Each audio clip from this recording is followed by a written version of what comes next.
Good morning, everybody. It's another amazing Friday morning, and I'm excited to be here with you.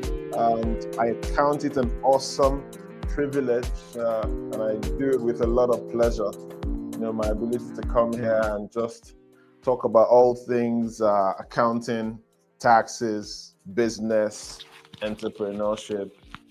Right? That just gives me joy. That just gives me lots of joy, and that's why I'm happy to be here once again this Friday morning. My name is Dotun, Ayodele-Bamisaiye of Dexteritas Professional Corporation, and I'm here presenting Finance Fridays to you. Started doing this sometime late last year, and for me, it's just an opportunity to, connect with the community, share my thoughts on all things tax. Tax seems to be at the heart of what I talk about. Hey, Lifted, how you doing? Thanks for dropping by. I can see you on Instagram. And yeah, we're on LinkedIn, we're on Facebook, we're on Instagram, as well as, what's the third one? YouTube. Yes, we are live on 4 platforms. So this morning, I'm just here to, do what I normally do. Just share my thoughts, and I hope that somebody finds some value in them. So if you are on any of those platforms, you can search by my name, Dotun Ayodele-Bamisaiye, right? I'm out here, and you can send your questions or comments, right? And then we can take it from there. But for this morning, what's my focus? What am I going to talk about today? My mic seems to be having a mind of its own, but hey, we'll get through this. Before I get into the meat of the matter, I just want to drop a few things that have happened in the course of the week that excite me and make me happy. Number one, yesterday was Founders Lounge. Yay! To all the founders who came out there, I hope you had a blast. I hope you enjoyed the sessions as much as I did. It was amazing having Craig Elias of Alberta Innovates and Anessa Chid of the platform Calgary come share available resources within the ecosystem with us. And the Q&A just went on and on and on. I had such an amazing time. Thank you, Craig, for going above and beyond, going ahead and answering questions way after we were done for the day. I really appreciate that. Thank you for doing that for our community. I'm immensely grateful. And Aness, I know it was tough, but you showed up for us online the way you did. Thank you very much. I had an amazing evening, and I trust that the next one is only going to be better. So watch out. The emails will come shortly, giving you a heads up on what we are doing next month. I mentioned it last night, but it's only going to get better from here. Thank you very much for everyone who's been part of making this happen. Also, I want to bring it to the attention of the community. If you are modest income, i.e. family income of $50,000 and below, and you have not filed your tax returns for 1 year, 2 years, 5 years, 10 years, please reach out to operations@thefei.ca. That's operations@thefei.ca. Somebody is manning that mailbox, and we'll be able to set you up an appointment, get your tax returns filed so that you can get the government benefits that you need. That service is brought to you by the Financial Empowerment Initiative. That's an organization that I believe in very much and I volunteer with. I've done so for the last 4 or 5 years, and I'm excited to continue to volunteer with them. So that's all for announcements. I'm going into the meat of the matter. So what exactly do I have for you today?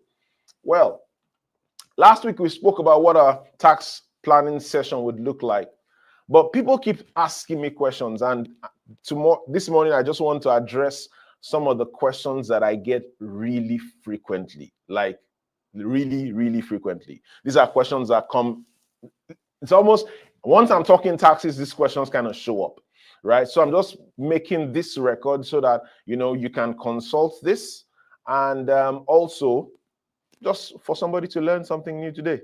And if you know it, great. If you don't, share, you learn. And if you can share it with somebody who's needs this information. So these are 5 questions that I get all the time. Every tax season, I go through these questions over and over and over again. So what's the number one question I get? You know it. It's how do I pay less taxes? Everybody keeps asking, how do I pay less taxes? Even people who are, like effective tax rate is looking like 8%, 5%. They're still like, how do I reduce my tax bill? And for me, that's an amazing question to ask, because it means that you are going to look into your situation. You're going to look into how you earn and how you spend, and look for opportunities, that can make your life easier. Michael Olubenga, thanks for joining us. I really appreciate you showing up. I see you. So, how do I pay less taxes? The answer for me is the perfect professional answer. It depends. What does it depend on? How you earn, what kind of expenses you have, what kind of deductions and claims that you make.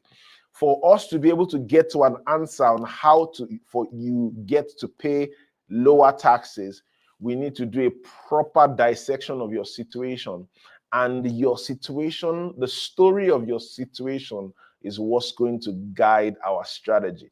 So every time somebody comes and says, hey, you know what? My colleague got a $10,000 refund and I got only $2,000. You're like, yep, that's possible. And what did he do different? I say, I don't know, because I don't know what you did.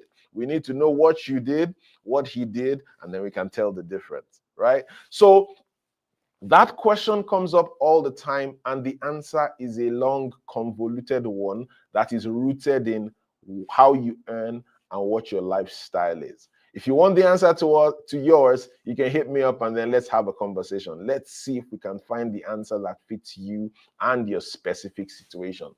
Now, for business owners, this is the most popular question. Can I write this off?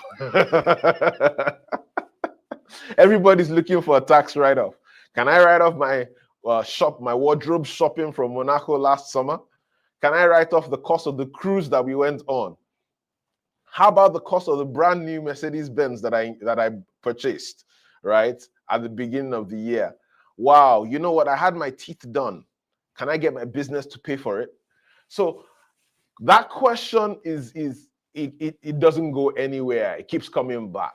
However, my own response to that is there a way that you can organize your expenses such that they have a business impact?